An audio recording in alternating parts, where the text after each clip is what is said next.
ต้องบอกว่าข้าวหน้าไก่เนี่ยเป็นเมนูที่ค่อนข้างแพร่หลายในประเทศเรามากเนอะเราก็จะมีสูตรทั้งแบบของจีนทั้งแบบของไทยแล้วแต่คนชอบแต่ว่าโดยส่วนตัวเนี่ยคือเมนูที่จะโตมาเพราะว่านี่คือสูตรของคุณแม่ค่ะ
เราเริ่มจาก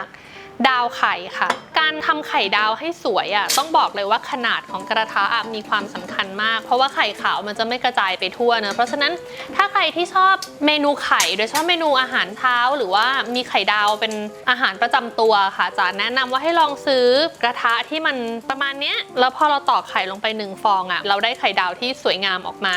ดาวไข่ก่อนค่ะเสร็จแล้วหลังจากนั้นจะแนะนำให้ทอดกุนเชียงเพราะว่าเมื่อเราทอดกุนเชียงเสร็จเนี่ยเราสามารถที่จะทำไก่ต่อได้เลยมันก็จะมีน้ำมันจากกุนเชียงแล้วก็มีกลิ่นบางอย่างที่มันจะทำให้อาหารจานนี้ร้อยเรียงเรื่องราวไปในทางเดียวกันทีนี้กุนเชียงค่ะ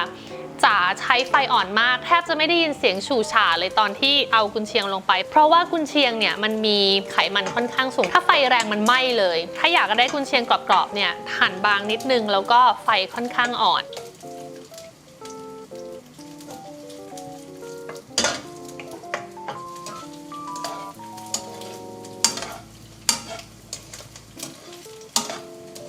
ทีนี้เสร็จแล้วเอาขึ้นมาเวลาเอาขึ้นมาค่ะลองวางบนตะแกรงให้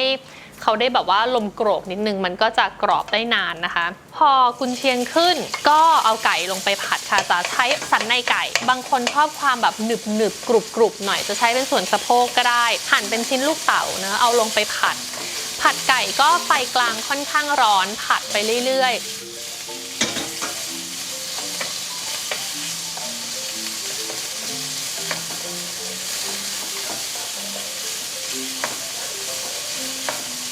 ใส่ขิงกับกระเทียมค่ะเพราะว่าแต่รู้สึกว่ากระเทียมกับขิงเนี่ยมันจะเป็นกลิ่นที่ไปกันได้ดีกับไก่เนอะพอผัดไปสักพักหนึ่งจะเริ่มปรุงด้วยซีอิ๊วขาวกับพริกไทยก่อนเพื่อให้ไก่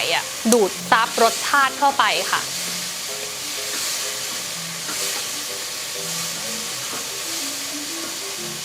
แล้วหลังจากนั้นก็เป็นน้ำมันหอยน้ำตาลทรายแล้วก็ซอสถั่วเหลืองซึ่ง3ตัวนี้มันจะมีความหวานอยู่ใช้ทีหลังผัดไปอีกสักพักหนึ่งค่ะให้ไก่ค่อยๆซับรสชาติไปอีกชั้นหนึ่งแล้วเราถึงใส่ซีอิ๊วดำซึ่งซีอิ๊วดำนี่หวานสุดถึงเอาไว้ทีหลังเพราะว่าไม่งั้นเนื้อไก่มันจะสีไม่สวยผัดจนรสชาติเข้ากันได้ดีแล้วค่ะเติมน้ำต้องเยอะนิดนึงเนาะเพราะว่าเดี๋ยวเราจะต้องใช้แป้งมันผสมน้ำทำให้ซอสข้นค่ะถ้าน้ำน้อยไปซอสมันจะเหนียวข้นมากเกินไปแล้วมันจะเค็มแล้วก็ตุ๋นไก่ในน้ำอันนั้นไปสักพักหนึ่งจังหวะนี้เป็นจังหวะที่เราสามารถปรับรสชาติได้เมื่อได้รสชาติที่ต้องการแล้วใช้แป้งมันผสมน้ำค่ะเทลงไปไฟแรงนะคะการทำให้ซอสข้นขึ้นมาเนี่ยมันจะเกิดขึ้นเมื่อจุดเดือดให้พยายามทำใจไว้นิดนึงคือจุดเดือดแล้วมันจะข้นและเมื่อเย็นลงมันจะข้นขึ้นอีกเพราะฉะนั้นเผื่อไว้ด้วยอย่างที่สาวถึงบอกว่าน้ำมันอาจจะต้องเผื่อไว้เครื่องของข้าวหน้าไก่ก็จะเป็น ข้าวเป็นไก่ที่เราทำค่ะมีกุนเชียงทอดมีต้นหอมแล้วก็มีพริกชี้ฟ้าแล้วก็แตงกวาที่จะกินเคียงมีไข่ดาวที่เราทำไว้แล้วก็